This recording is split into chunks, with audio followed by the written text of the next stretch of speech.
The Art of War by Sun Tzu, translated by Lionel Giles. Part 1.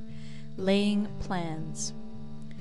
Sun Tzu said, "The art of war is of vital importance to the state. It is a matter of life and death, a road either to safety or to ruin. Hence it is a subject of inquiry which can on no account be neglected. The art of war, then, is governed by 5 constant factors, to be taken into account in one's deliberations when seeking to determine the conditions obtaining in the field. These are 1. The moral law, 2. Heaven, 3. Earth, 4. The commander, 5. Method and discipline. The moral law causes the people to be in complete accord with their ruler, so that they will follow him regardless of their lives, undismayed by any danger. Heaven signifies night and day, cold and heat, times and seasons. Earth comprises distances, great and small, danger and security, open ground and narrow passes, the chances of life and death. The commander stands for the virtues of wisdom, sincerity, benevolence, courage, and strictness. By method and discipline are to be understood the marshalling of the army in its proper subdivisions, the graduations of rank among the officers, the maintenance of roads by which supplies may reach the army, and the control of military expenditure. These 5 heads should be familiar to every general. He who knows them will be victorious. He who knows them not will fail. Therefore, in your deliberations, when seeking to determine the military conditions, let them be made the basis of a comparison in this wise. 1.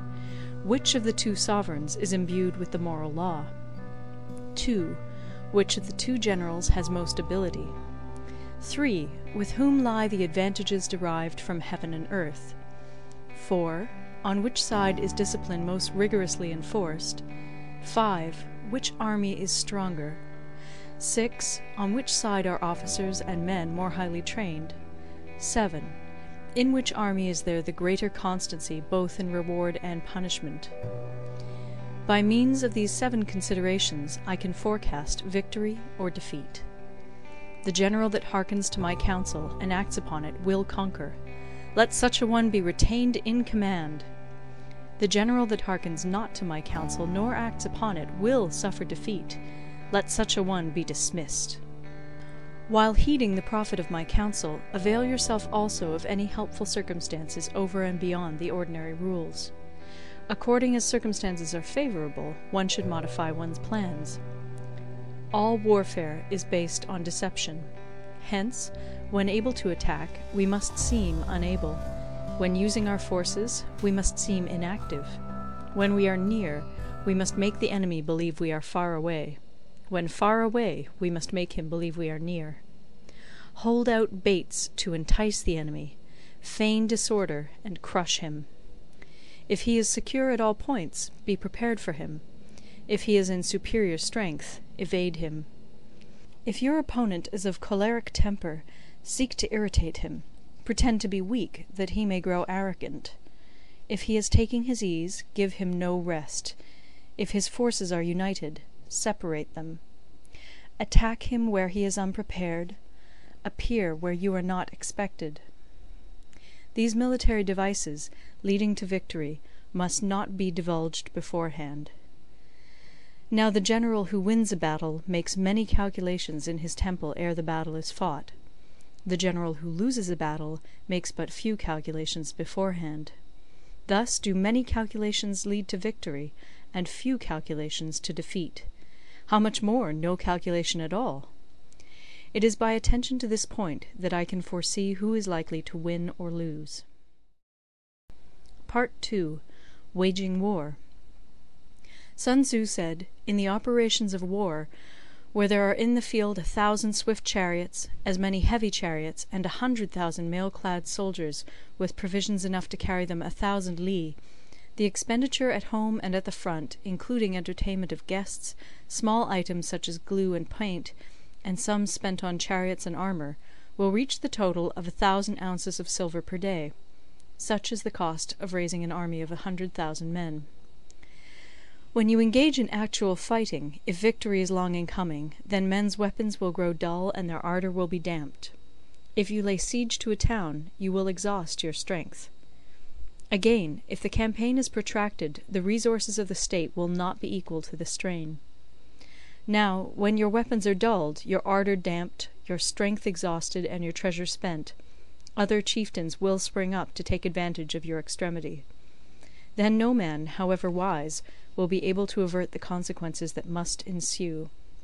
Thus, though we have heard of stupid haste in war, cleverness has never been seen associated with long delays. There is no instance of a country having benefited from prolonged warfare. It is only one who is thoroughly acquainted with the evils of war that can thoroughly understand the profitable way of carrying it on.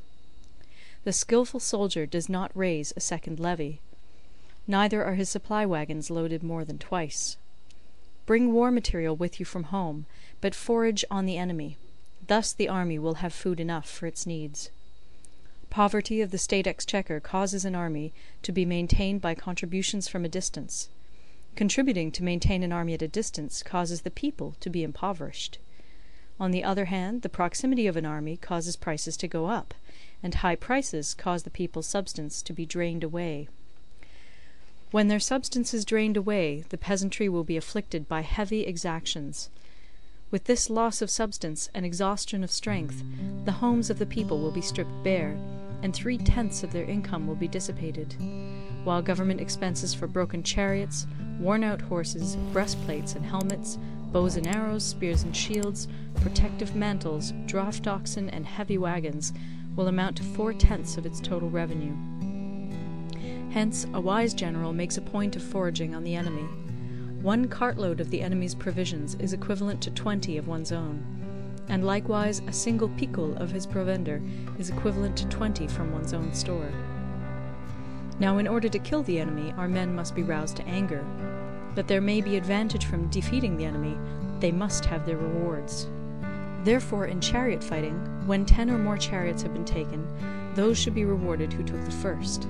Our own flags should be substituted for those of the enemy, and their chariots mingled and used in conjunction with ours. The captured soldiers should be kindly treated and kept. This is called using the conquered foe to augment one's own strength. In war, then, let your great object be victory, not lengthy campaigns. Thus it may be known that the leader of armies is the arbiter of the people's fate, the man on whom it depends whether the nation shall be in peace or in peril. Part 3. Attack by Stratagem. Sun Tzu said, "In the practical art of war, the best thing of all is to take the enemy's country whole and intact.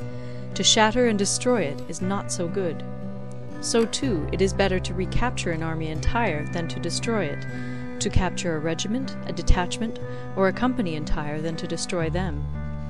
Hence, to fight and conquer in all your battles is not supreme excellence.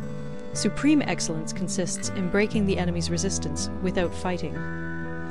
Thus, the highest form of generalship is to balk the enemy's plans. The next best is to prevent the junction of the enemy's forces. The next in order is to attack the enemy's army in the field. And the worst policy of all is to besiege walled cities. The rule is not to besiege walled cities if it can possibly be avoided. The preparation of mantlets, movable shelters, and various implements of war will take up 3 whole months, and the piling up of mounds against the walls will take 3 months more. The general, unable to control his irritation, will launch his men to the assault like swarming ants, with the result that 1/3 of his men are slain, while the town still remains untaken. Such are the disastrous effects of a siege. Therefore the skilful leader subdues the enemy's troops without any fighting. He captures their cities without laying siege to them. He overthrows their kingdom without lengthy operations in the field. With his forces intact, he will dispute the mastery of the empire, and thus, without losing a man, his triumph will be complete. This is the method of attacking by stratagem. It is the rule in war, if our forces are 10 to the enemy's 1, to surround him; if 5 to 1, to attack him; if twice as numerous, to divide our army into 2. If equally matched, we can offer battle; if slightly inferior in numbers, we can avoid the enemy; If quite unequal in every way, we can flee from him. Hence, though an obstinate fight may be made by a small force, in the end it must be captured by the larger force. Now the general is the bulwark of the state. If the bulwark is complete at all points, the state will be strong. If the bulwark is defective, the state will be weak. There are 3 ways in which a ruler can bring misfortune upon his army. 1. By commanding the army to advance or to retreat, being ignorant of the fact that it cannot obey. This is called hobbling the army. 2. By attempting to govern an army in the same way as he administers a kingdom, being ignorant of the conditions which obtain in an army. This causes restlessness in the soldiers' minds. 3. By employing the officers of his army without discrimination through ignorance of the military principle of adaptation to circumstances. This shakes the confidence of the soldiers. But when the army is restless and distrustful, trouble is sure to come from the other feudal princes. This is simply bringing anarchy into the army, and flinging victory away. Thus we may know that there are 5 essentials for victory. 1. He will win who knows when to fight and when not to fight. 2. He will win who knows how to handle both superior and inferior forces. 3. He will win whose army is animated by the same spirit throughout all its ranks. 4. He will win who, prepared himself, waits to take the enemy unprepared. 5. He will win who has military capacity and is not interfered with by the sovereign. Hence the saying, if you know the enemy and know yourself, you need not fear the result of 100 battles. If you know yourself, but not the enemy, for every victory gained you will also suffer a defeat. If you know neither the enemy nor yourself, you will succumb in every battle. Part 4. Tactical Dispositions. Sun Tzu said, "The good fighters of old first put themselves beyond the possibility of defeat, and then waited for an opportunity of defeating the enemy. To secure ourselves against defeat lies in our own hands, but the opportunity of defeating the enemy is provided by the enemy himself. Thus the good fighter is able to secure himself against defeat, but cannot make certain of defeating the enemy. Hence the saying, one may know how to conquer without being able to do it." Security against defeat implies defensive tactics. Ability to defeat the enemy means taking the offensive. Standing on the defensive indicates insufficient strength. Attacking, a superabundance of strength. The general who is skilled in defence hides in the most secret recesses of the earth. He who is skilled in attack flashes forth from the topmost heights of heaven. Thus, on the one hand, we have ability to protect ourselves, on the other, a victory that is complete. To see victory only when it is within the ken of the common herd is not the acme of excellence. Neither is it the acme of excellence if you fight and conquer, and the whole empire says, "Well done!" To lift an autumn hair is no sign of great strength. To see the sun and moon is no sign of sharp sight. To hear the noise of thunder is no sign of a quick ear. What the ancients called a clever fighter is one who not only wins, but excels in winning with ease. Hence his victories bring him neither reputation for wisdom nor credit for courage. He wins his battles by making no mistakes. Making no mistakes is what establishes the certainty of victory, for it means conquering an enemy that is already defeated. Hence the skillful fighter puts himself into a position which makes defeat impossible, and does not miss the moment for defeating the enemy. Thus it is that in war the victorious strategist only seeks battle after the victory has been won, whereas he who is destined to defeat first fights and afterwards looks for victory. The consummate leader cultivates the moral law and strictly adheres to method and discipline. Thus it is in his power to control success. In respect of military method we have, firstly, measurement, secondly, estimation of quantity, thirdly, calculation, fourthly, balancing of chances, fifthly, victory. Measurement owes its existence to earth, estimation of quantity to measurement, calculation to estimation of quantity, balancing of chances to calculation, and victory to balancing of chances. A victorious army opposed to a routed one is as a pound's weight placed in the scale against a single grain. The onrush of a conquering force is like the bursting of pent-up waters into a chasm 1,000 fathoms deep. Part 5. Energy. Sun Tzu said, "The control of a large force is the same principle as the control of a few men. It is merely a question of dividing up their numbers." Fighting with a large army under your command is nowise different from fighting with a small one.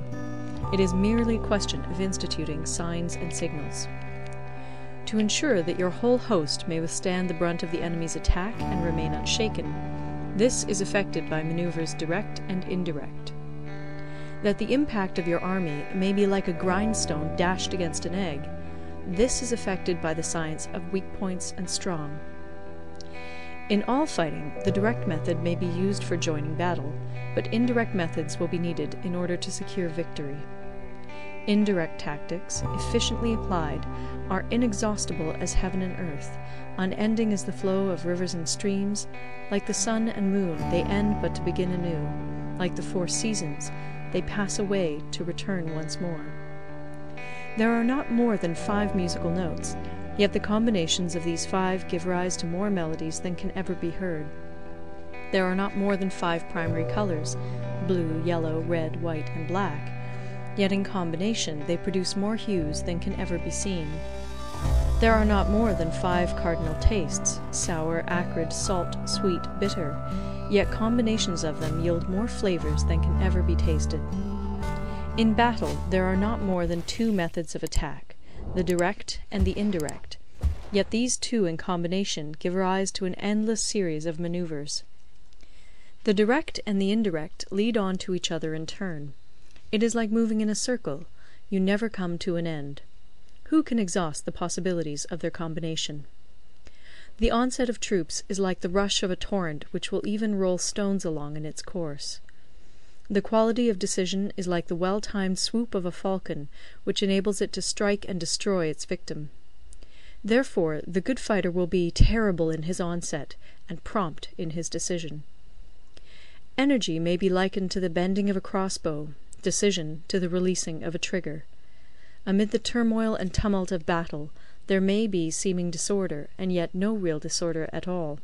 Amid confusion and chaos, your array may be without head or tail, yet it will be proof against defeat. Simulated disorder postulates perfect discipline. Simulated fear postulates courage. Simulated weakness postulates strength. Hiding order beneath the cloak of disorder is simply a question of subdivision. Concealing courage under their show of timidity presupposes a fund of latent energy. Masking strength with weakness is to be effected by tactical dispositions.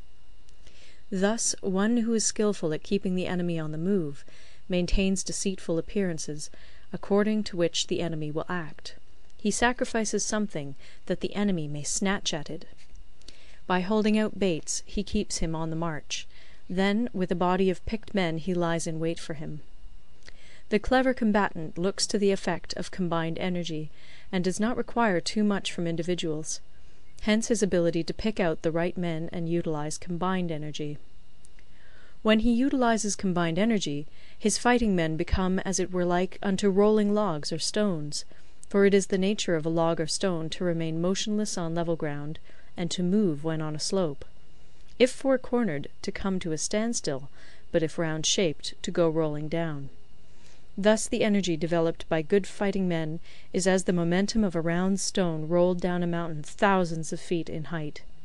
So much on the subject of energy. Part 6. Weak Points and Strong. Sun Tzu said, "Whoever is first in the field and awaits the coming of the enemy will be fresh for the fight.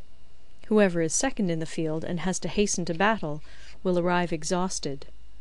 Therefore the clever combatant imposes his will on the enemy, but does not allow the enemy's will to be imposed on him. By holding out advantages to him, he can cause the enemy to approach of his own accord, or, by inflicting damage, he can make it impossible for the enemy to draw near. If the enemy is taking his ease, he can harass him. If well supplied with food, he can starve him out. If quietly encamped, he can force him to move. Appear at points which the enemy must hasten to defend. March swiftly to places where you are not expected. An army may march great distances without distress, if it marches through country where the enemy is not. You can be sure of succeeding in your attacks if you only attack places which are undefended. You can ensure the safety of your defense if you only hold positions that cannot be attacked. Hence, that general is skillful in attack whose opponent does not know what to defend, and he is skillful in defense whose opponent does not know what to attack. O divine art of subtlety and secrecy! Through you we learn to be invisible, through you inaudible, and hence we can hold the enemy's fate in our hands. You may advance and be absolutely irresistible if you make for the enemy's weak points. You may retire and be safe from pursuit if your movements are more rapid than those of the enemy. If we wish to fight, the enemy can be forced to an engagement even though he be sheltered behind a high rampart and a deep ditch. All we need do is attack some other place that he will be obliged to relieve. If we do not wish to fight, we can prevent the enemy from engaging us even though the lines of our encampment be merely traced out on the ground. All we need do is throw something odd and unaccountable in his way. By discovering the enemy's dispositions and remaining invisible ourselves, we can keep our forces concentrated while the enemy's must be divided. We can form a single united body while the enemy must split up into fractions. Hence there will be a whole pitted against separate parts of a whole, which means that we shall be many to the enemy's few. And if we are able thus to attack an inferior force with a superior one, our opponents will be in dire straits. The spot where we intend to fight must not be made known, for then the enemy will have to prepare against a possible attack at several different points. And his forces being thus distributed in many directions, the numbers we shall have to face at any given point will be proportionately few. For should the enemy strengthen his van, he will weaken his rear. Should he strengthen his rear, he will weaken his van. Should he strengthen his left, he will weaken his right. Should he strengthen his right, he will weaken his left. If he sends reinforcements everywhere, he will everywhere be weak. Numerical weakness comes from having to prepare against possible attacks. Numerical strength from compelling our adversary to make these preparations against us. Knowing the place and the time of the coming battle, we may concentrate from the greatest distances in order to fight. But if neither time nor place be known, then the left wing will be impotent to succour the right equally impotent to succour the left, the van unable to relieve the rear, or the rear to support the van. How much more so if the furthest proportions of the army are anything under 100 li apart, and even the nearest are separated by several li. Though according to my estimate the soldiers of Yue exceed our own in number, that shall advantage them nothing in the matter of victory. I say then that victory can be achieved. Though the enemy be stronger in numbers, we may prevent him from fighting. Scheme so as to discover his plans and the likelihood of their success. Rouse him, and learn the principle of his activity or inactivity. Force him to reveal himself, so as to find out his vulnerable spots. Carefully compare the opposing army with your own, so that you may know where strength is superabundant and where it is deficient. In making tactical dispositions, the highest pitch you can attain is to conceal them. Conceal your dispositions, and you will be safe from the prying of the subtlest spies, from the machinations of the wisest brains. How victory may be produced for them out of the enemy's own tactics, that is what the multitude cannot comprehend. All men can see the tactics whereby I conquer, but what none can see is the strategy out of which victory is evolved. Do not repeat the tactics which have gained you one victory, but let your methods be regulated by the infinite variety of circumstances.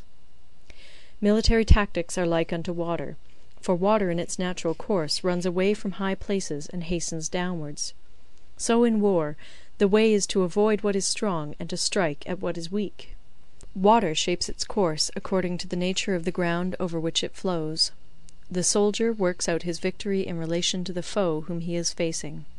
Therefore, just as water retains no constant shape, in warfare there are no constant conditions. He who can modify his tactics in relation to his opponent and thereby succeed in winning may be called a heaven-born captain. The 5 elements, water, fire, wood, metal, earth, are not always equally predominant. The 4 seasons make way for each other in turn. There are short days and long. The moon has its periods of waning and waxing. Part 7. Manoeuvring.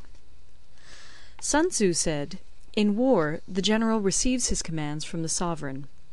Having collected an army and concentrated his forces, he must blend and harmonize the different elements thereof before pitching his camp. After that comes tactical manoeuvring, than which there is nothing more difficult. The difficulty of tactical manoeuvring consists in turning the devious into the direct, and misfortune into gain. Thus, to take a long and circuitous route, after enticing the enemy out of the way, and those starting after him, to contrive to reach the goal before him, shows knowledge of the artifice of deviation. Manoeuvring with an army is advantageous, with an undisciplined multitude most dangerous. If you set a fully equipped army in march in order to snatch an advantage, the chances are that you will be too late. On the other hand, to detach a flying column for the purpose involves the sacrifice of its baggage and stores. Thus, if you order your men to roll up their buff coats, and make forced marches without halting day or night, covering double the usual distance at a stretch, doing 100 li in order to wrest an advantage, the leaders of all your 3 divisions will fall into the hands of the enemy. The stronger men will be in front, the jaded ones will fall behind, and on this plan only 1/10 of your army will reach its destination.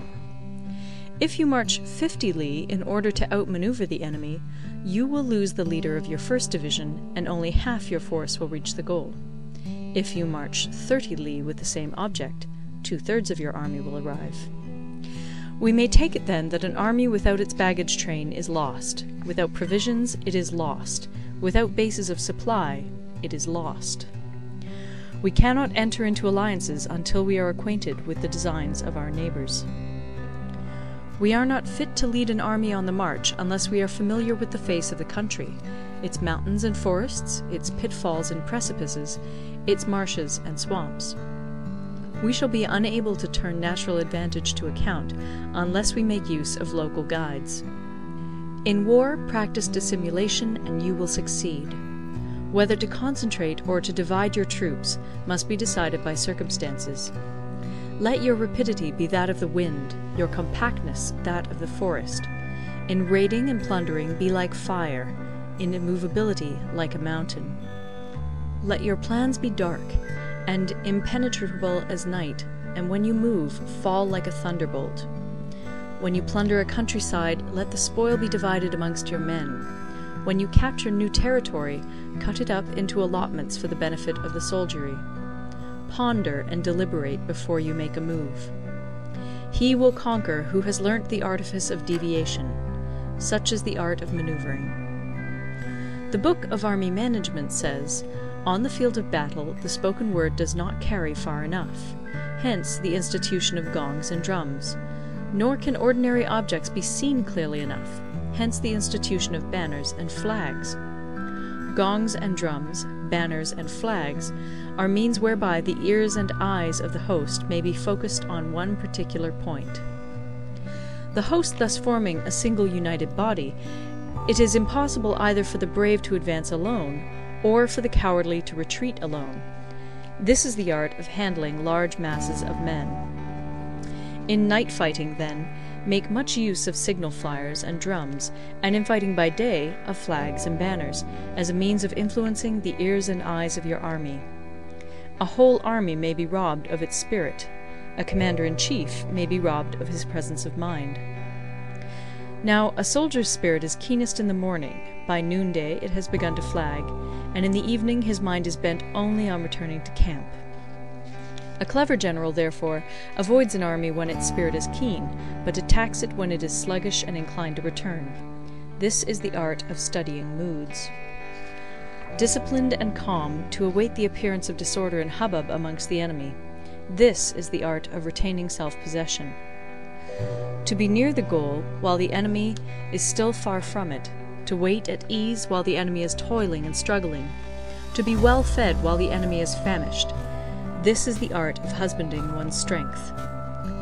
To refrain from intercepting an enemy whose banners are in perfect order, To refrain from attacking an army drawn up in calm and confident array, this is the art of studying circumstances. It is a military axiom not to advance uphill against the enemy, nor to oppose him when he comes downhill. Do not pursue an enemy who simulates flight. Do not attack soldiers whose temper is keen. Do not swallow bait offered by the enemy. Do not interfere with an army that is returning home. When you surround an army, leave an outlet free. Do not press a desperate foe too hard. Such is the art of warfare. Part 8. Variation in Tactics. Sun Tzu said, "In war, the general receives his commands from the sovereign, collects his army, and concentrates his forces. When in difficult country, do not encamp. In country where high roads intersect, join hands with your allies.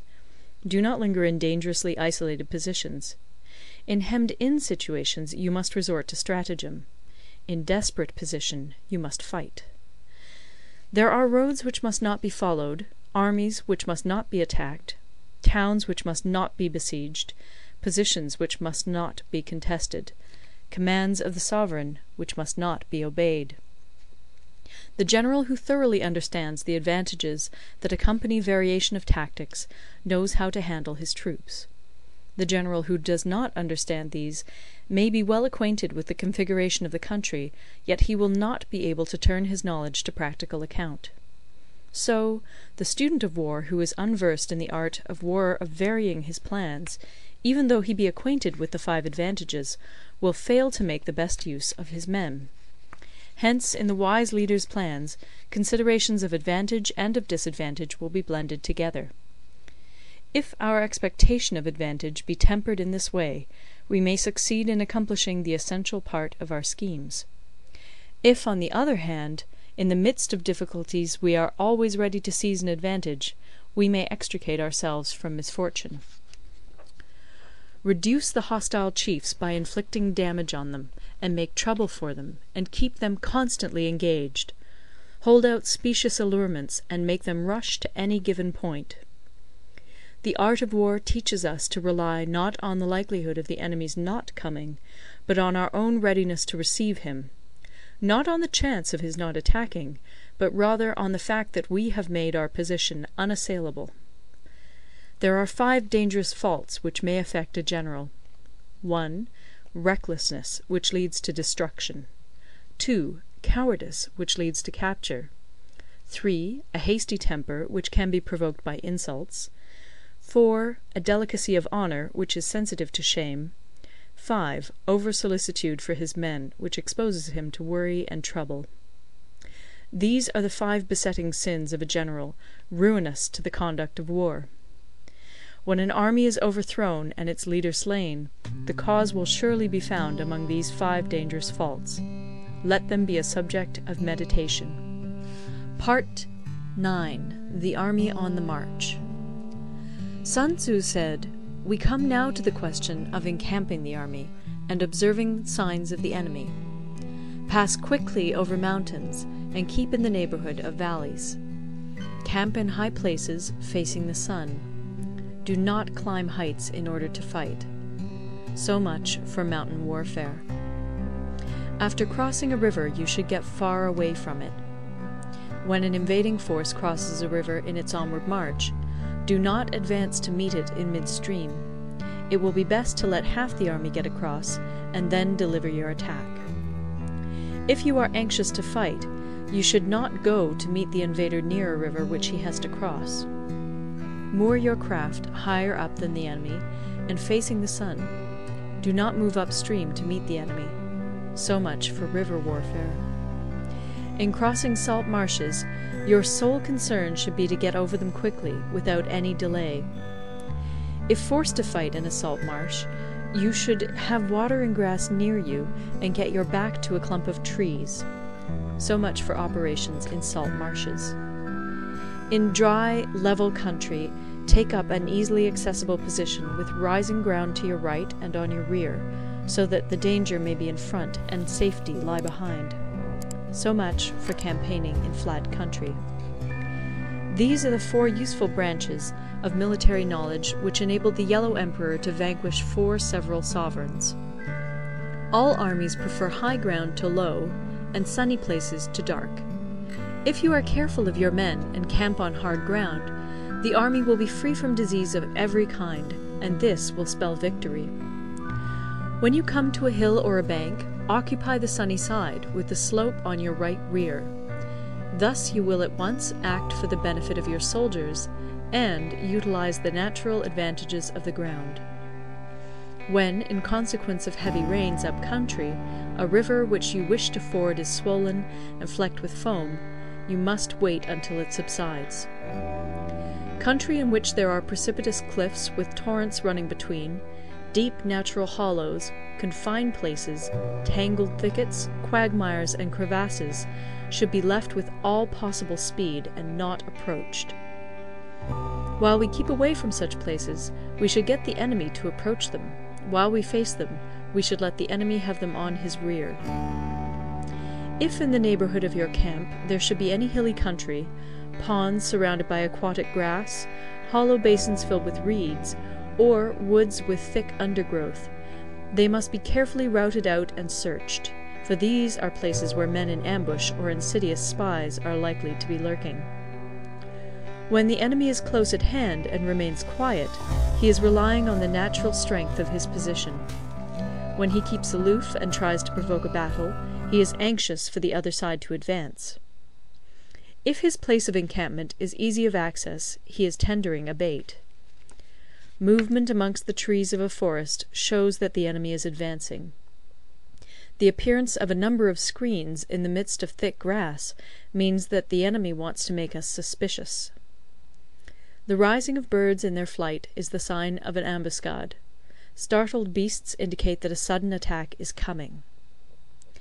When there is dust rising in a high column, it is the sign of chariots advancing.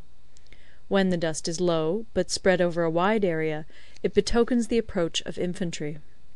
When it branches out in different directions, it shows that parties have been sent to collect firewood. A few clouds of dust, moving to and fro, signify that the army is encamping. Humble words and increased preparations are signs that the enemy is about to advance. Violent language and driving forward as if to the attack are signs that he will retreat. When the light chariots come out first and take up a position on the wings, it is a sign that the enemy is forming for battle. Peace proposals unaccompanied by a sworn covenant indicate a plot. When there is much running about, and the soldiers fall into rank, it means that the critical moment has come. When some are seen advancing and some retreating, it is a lure. When the soldiers stand leaning on their spears, they are faint from want of food. If those who are sent to draw water begin by drinking themselves, the army is suffering from thirst. If the enemy sees an advantage to be gained and makes no effort to secure it, the soldiers are exhausted. If birds gather on any spot, it is unoccupied. Clamour by night betokens nervousness. If there is a disturbance in the camp, the general's authority is weak. If the banners and flags are shifted about, sedition is afoot. If the officers are angry, it means that the men are weary. When an army feeds its horses with grain and kills its cattle for food, and when the men do not hang their cooking pots over the campfires, showing that they will not return to their tents, you may know that they are determined to fight to the death. The sight of men whispering together in small knots, or speaking in subdued tones, points to disaffection amongst the rank and file. Too frequent rewards signify that the enemy is at the end of his resources. Too many punishments betray a condition of dire distress. To begin by bluster, but afterwards to take fright at the enemy's numbers, shows a supreme lack of intelligence. When envoys are sent with compliments in their mouths, it is a sign that the enemy wishes for a truce. If the enemy's troops march up angrily and remain facing ours for a long time without either joining battle or taking themselves off again, the situation is one that demands great vigilance and circumspection. If our troops are no more in number than the enemy, that is amply sufficient. It only means that no direct attack can be made. What we can do is simply to concentrate all our available strength, keep a close watch on the enemy, and obtain reinforcements. He who exercises no forethought, but makes light of his opponents, is sure to be captured by them. If soldiers are punished before they have grown attached to you, they will not prove submissive. And, unless submissive, they will be practically useless. If, when the soldiers have become attached to you, punishments are not enforced, they will still be useless. Therefore, soldiers must be treated in the first instance with humanity, but kept under control by means of iron discipline. This is a certain road to victory.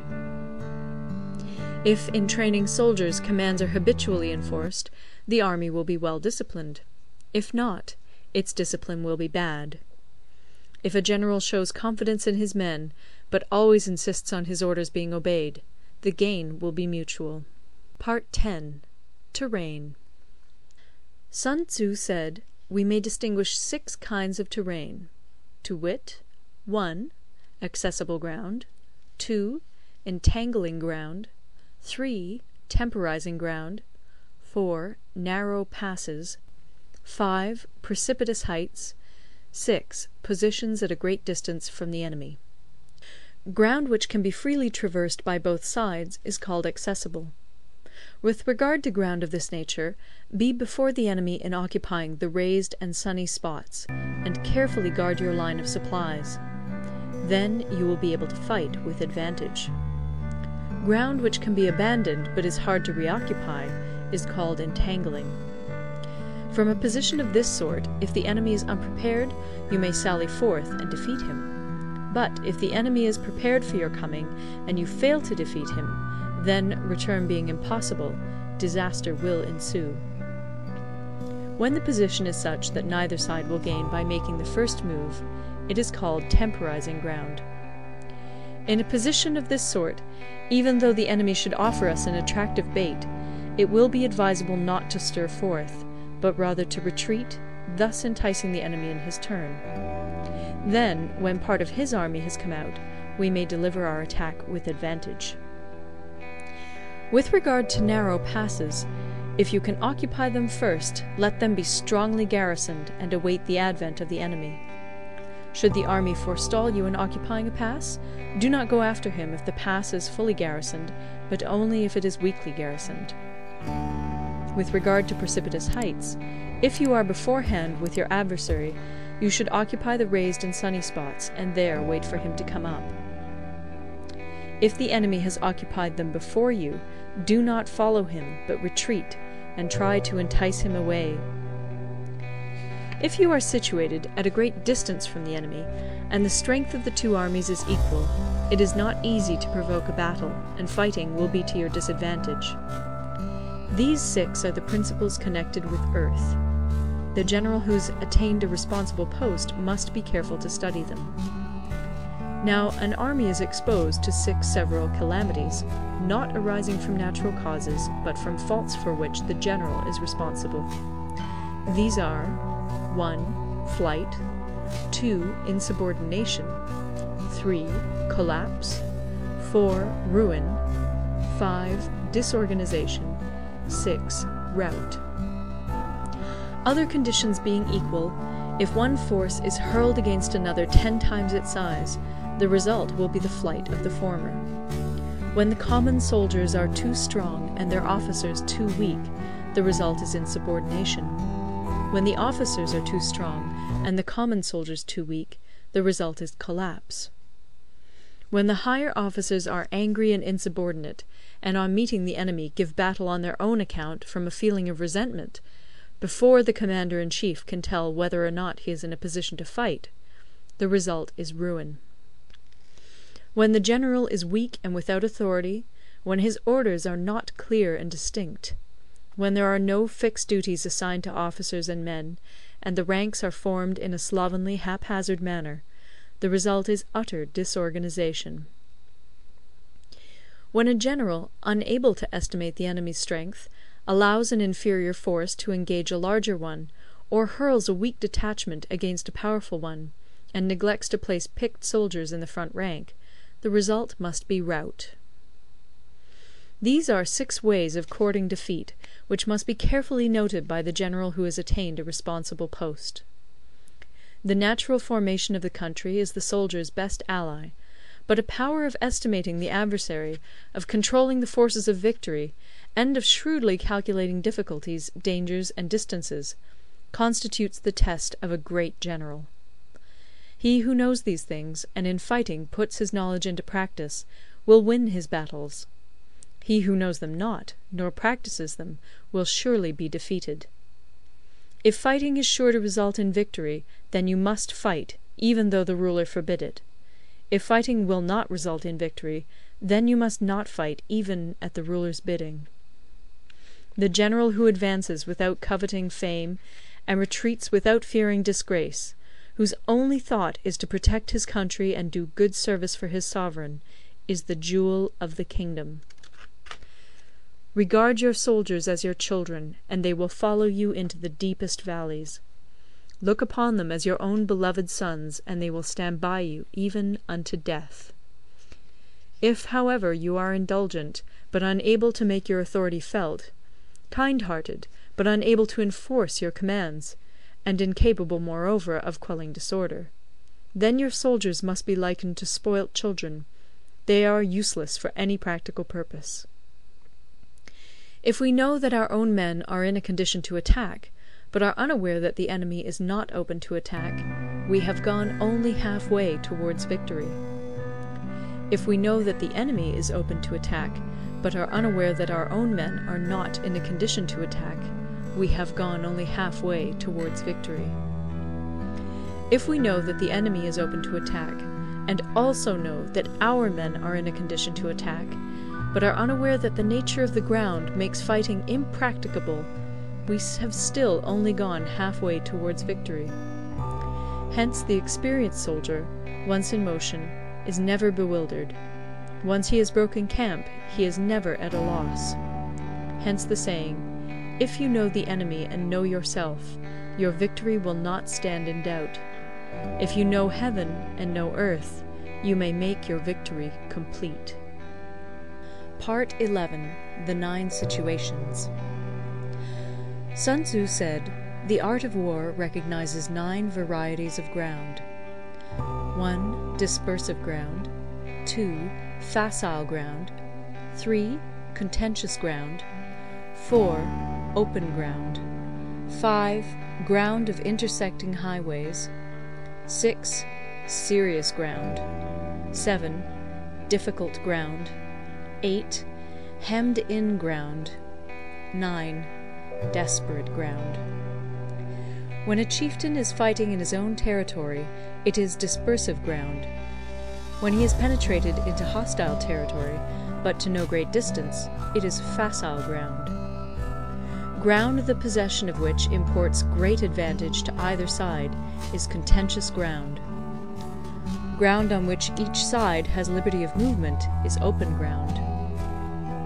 Ground which forms the key to 3 contiguous states, so that he who occupies it first has most of the empire at his command, is a ground of intersecting highways. When an army has penetrated into the heart of a hostile country, leaving a number of fortified cities in its rear, it is serious ground. Mountain forests, rugged steeps, marshes, and fens, all country that is hard to traverse, this is difficult ground. Ground which is reached through narrow gorges, and from which we can only retire by tortuous paths, so that a small number of the enemy would suffice to crush a large body of our men. This is hemmed-in ground. Ground on which we can only be saved from destruction by fighting without delay is desperate ground. On dispersive ground, therefore, fight not. On facile ground, halt not. On contentious ground, attack not. On open ground, do not try to block the enemy's way. On the ground of intersecting highways, join hands with your allies. On serious ground, gather in plunder. In difficult ground, keep steadily on the march. On hemmed-in ground, resort to stratagem. On desperate ground, fight. Those who were called skilful leaders of old knew how to drive a wedge between the enemy's front and rear, to prevent co-operation between his large and small divisions, to hinder the good troops from rescuing the bad, the officers from rallying their men. When the enemy's men were united, they managed to keep them in disorder. When it was to their advantage, they made a forward move; when otherwise, they stopped still. If asked how to cope with a great host of the enemy in orderly array, and on the point of marching to the attack, I should say, begin by seizing something which your opponent holds dear. Then he will be amenable to your will. Rapidity is the essence of war. Take advantage of the enemy's unreadiness. Make your way by unexpected routes, and attack unguarded spots. The following are the principles to be observed by an invading force. The further you penetrate into a country, the greater will be the solidarity of your troops, and thus the defenders will not prevail against you. Make forays in fertile country in order to supply your army with food. Carefully study the well-being of your men, and do not overtax them. Concentrate your energy and hoard your strength. Keep your army continually on the move, and devise unfathomable plans. Throw your soldiers into positions whence there is no escape, and they will prefer death to flight. If they will face death, there is nothing they may not achieve. Officers and men alike will put forth their uttermost strength.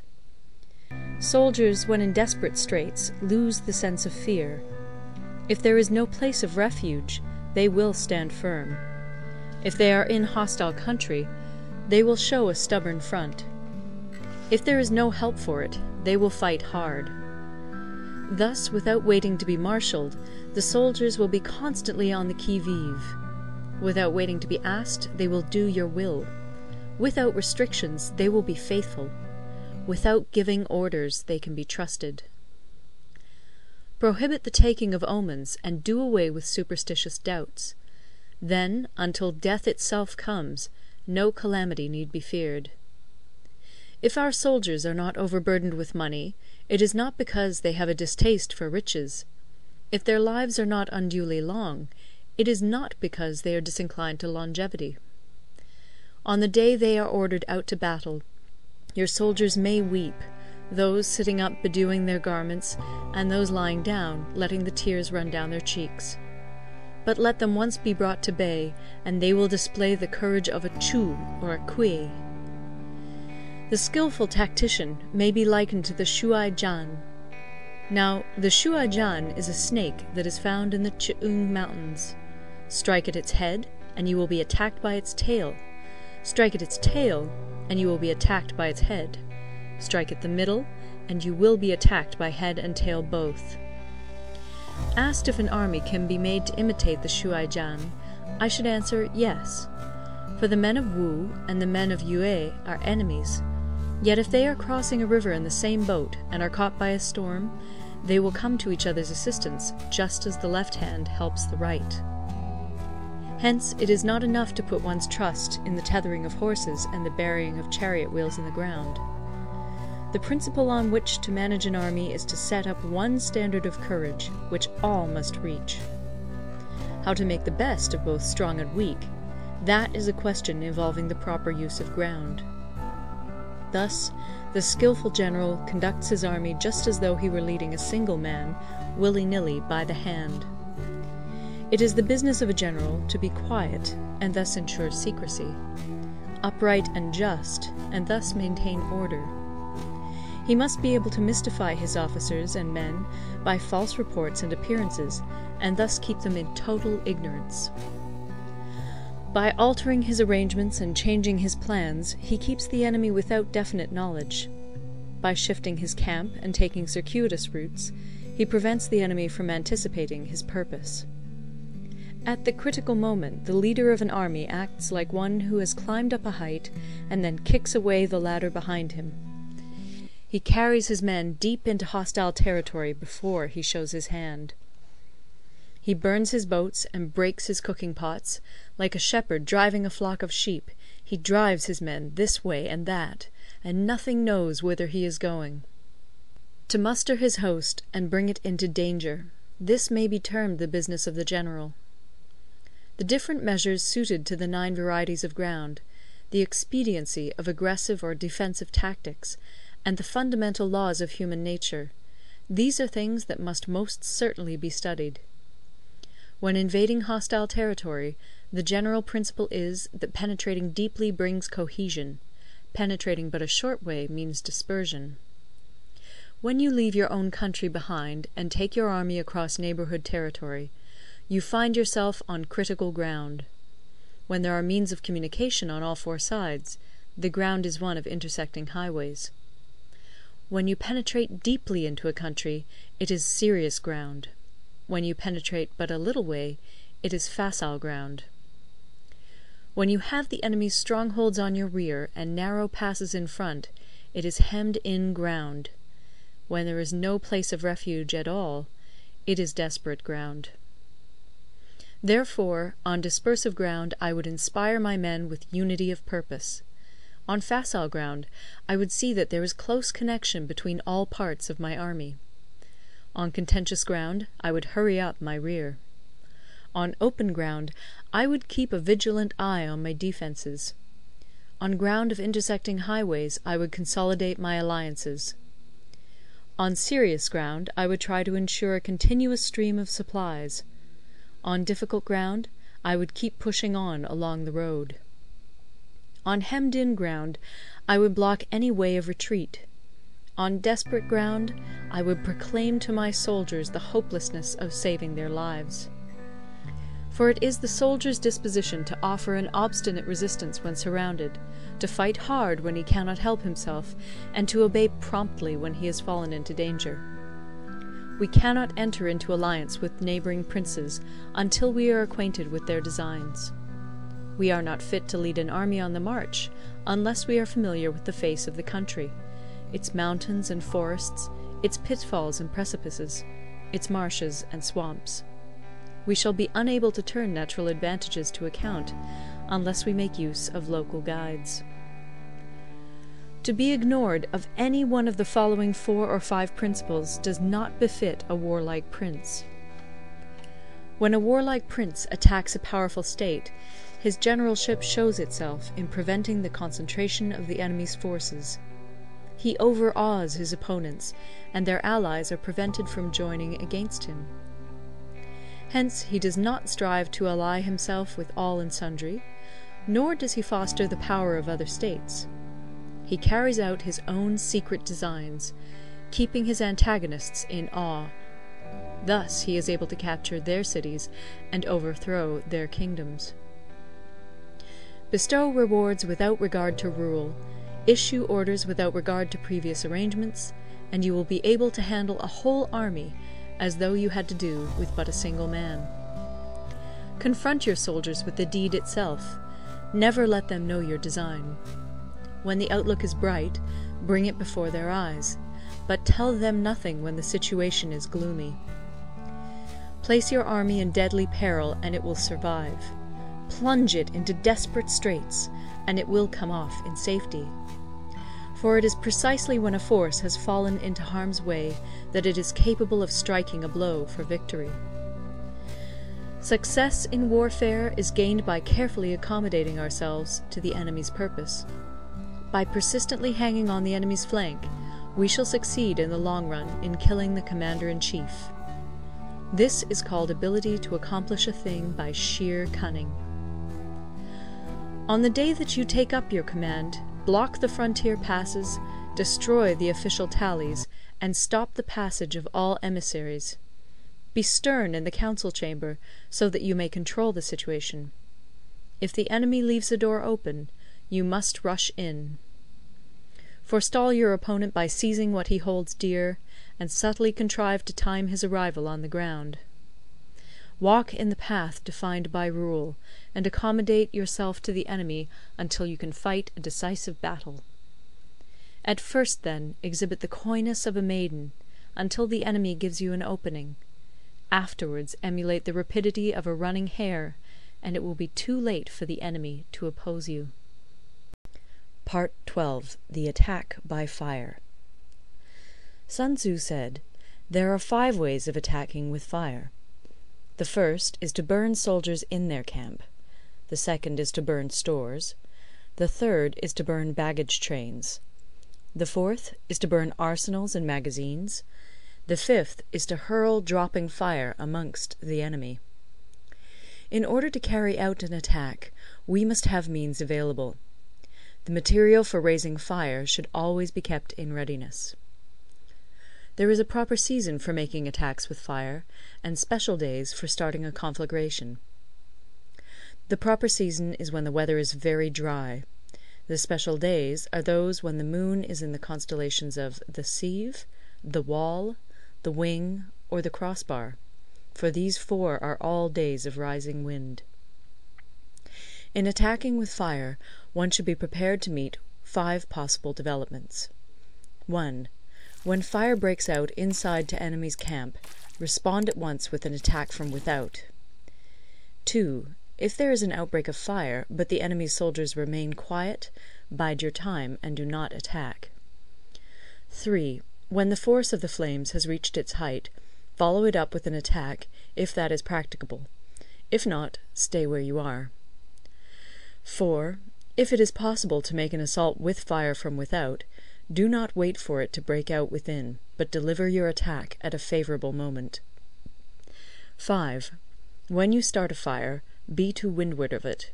Do not attack from the leeward. A wind that rises in the daytime lasts long, but a night breeze soon falls. In every army, the 5 developments connected with fire must be known, the movements of the stars calculated, and a watch kept for the proper days. Hence, those who use fire as an aid to the attack show intelligence. Those who use water as an aid to the attack gain an accession of strength. By means of water, an enemy may be intercepted, but not robbed of all his belongings. Unhappy is the fate of one who tries to win his battles and succeed in his attacks without cultivating the spirit of enterprise, for the result is a waste of time and general stagnation. Hence the saying, "The enlightened ruler lays his plans well ahead. The good general cultivates his resources." Move not unless you see an advantage.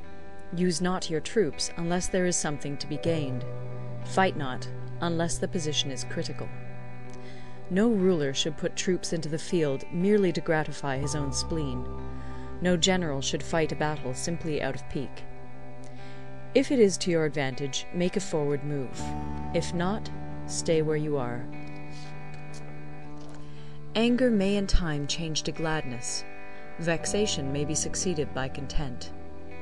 But a kingdom that has once been destroyed can never come again into being, nor can the dead ever be brought back to life.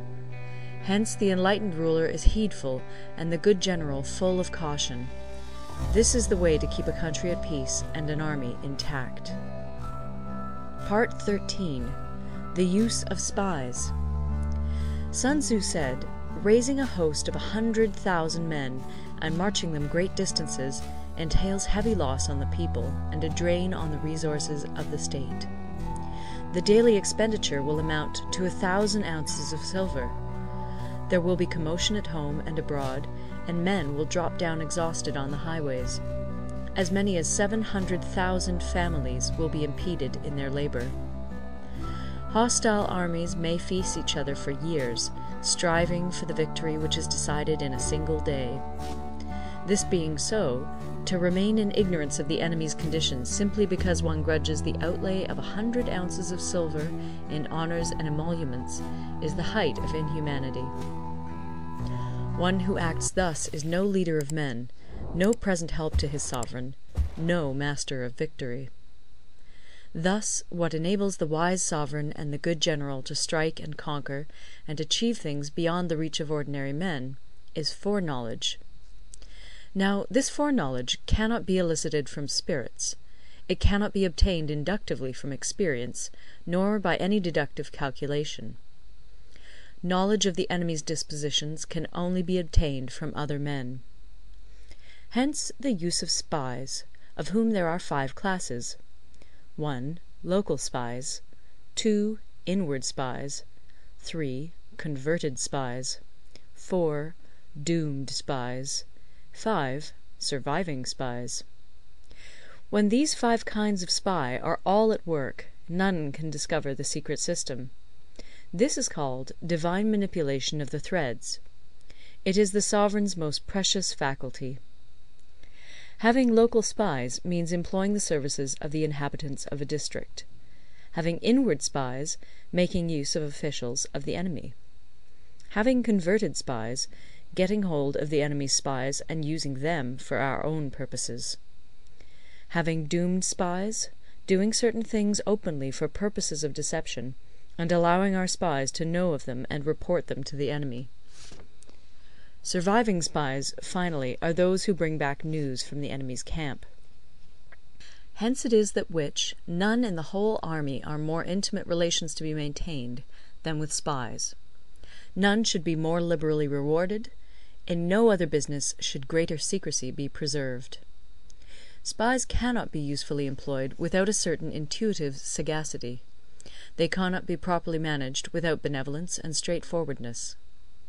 Without subtle ingenuity of mind, one cannot make certain of the truth of their reports.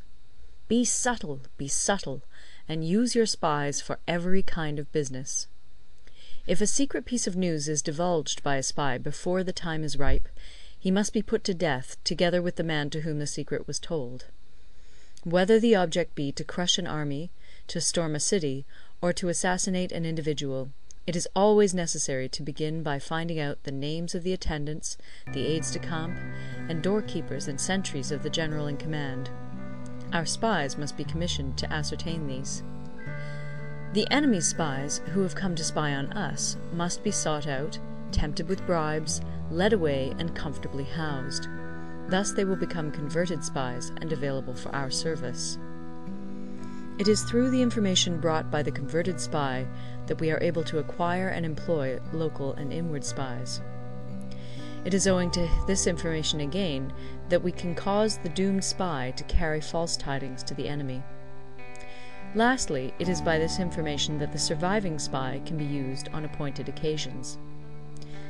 The end and aim of spying in all its 5 varieties is knowledge of the enemy, and this knowledge can only be derived in the first instance from the converted spy.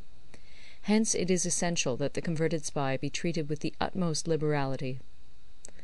Of old, the rise of the Yin dynasty was due to Yi Qi, who had served under the Xia. Likewise, the rise of the Chu dynasty was due to Liu Ya, who had served under the Yin. Hence it is only the enlightened ruler and the wise general who will use the highest intelligence of the army for purposes of spying, and thereby they achieve great results. Spies are a most important element in water, because on them depends an army's ability to move. End of The Art of War. Recorded in Toronto, Ontario by Moira Fogarty.